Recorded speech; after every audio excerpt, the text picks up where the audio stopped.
ตัวซ้อนครับ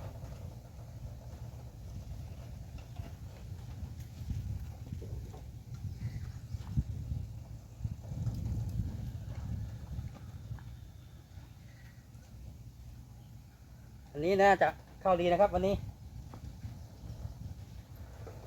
ลงเหยื่อได้มาถึง10 นาทีแล้วครับ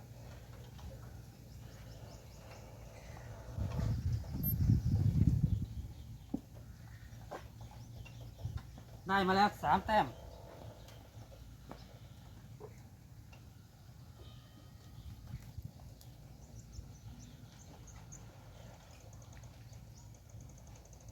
น่าจะโอเคครับวันนี้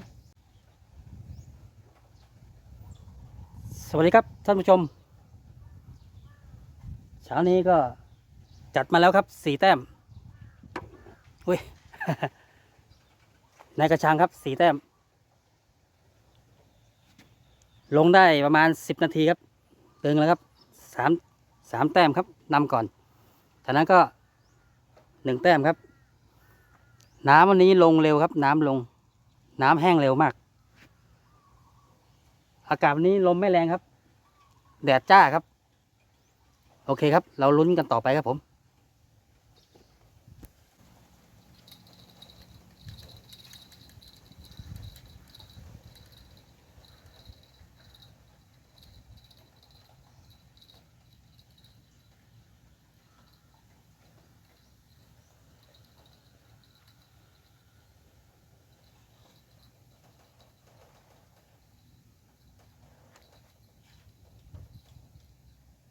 เป็นกระมังครับผม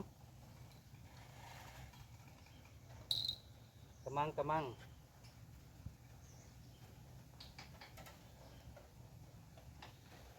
เป็นตะขอบนครับเหยื่อยังอยู่เลยครับเหยื่อ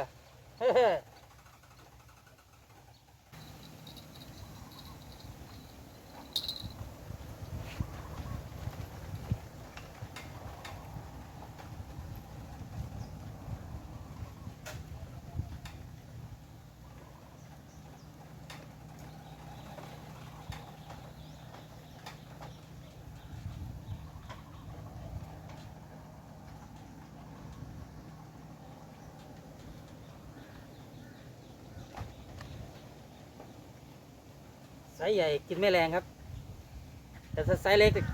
กินโคตรแรงเลยกระมังครับผม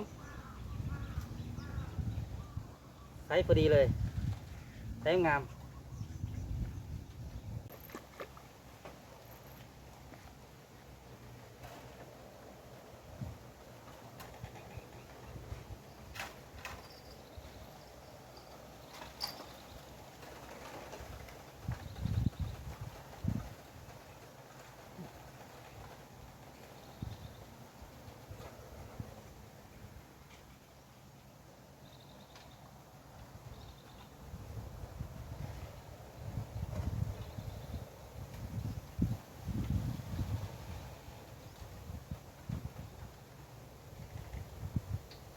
กระมังครับผม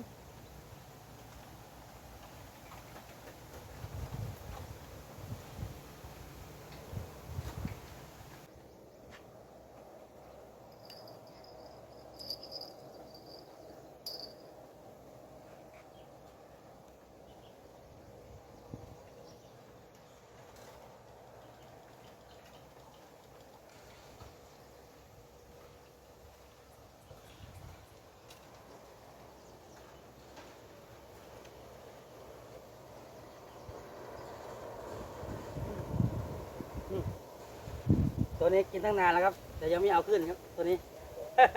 กระมังครับผม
เฉยๆอยู่เฉยๆเฮ้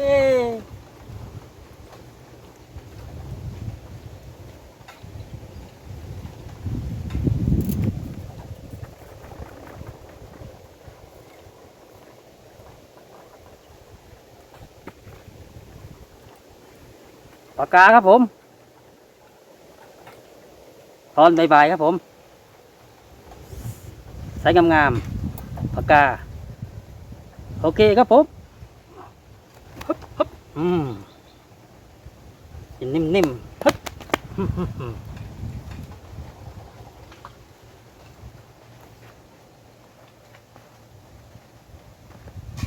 ครับ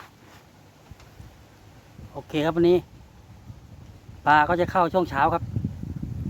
ช่วงบ่ายโมงหลังจากที่ได้ปลากามาก็จากนั้นก็ถึงบ่าย2ก็เงียบเลยครับปลาจะเข้าห่างตัวเหมือนเดิมครับอากาศลมครับสายมาลมครับผมเช้าไม่ลมก็สรุปผลงานกันเลยครับปลากระมังครับผมทั้งหมด11ตัวแล้วก็ปลากา1ตัวครับผม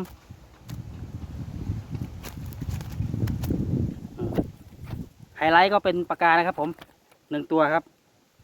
เข้าช่วงบ่ายโมงครับกระมังก็จะเป็นช่วง9 โมงถึงเที่ยงครับผมกระมัง11ตัวครับผมขอบคุณนะครับขอบคุณครับขอบคุณที่รับชมครับผมบ๊ายบายครับผม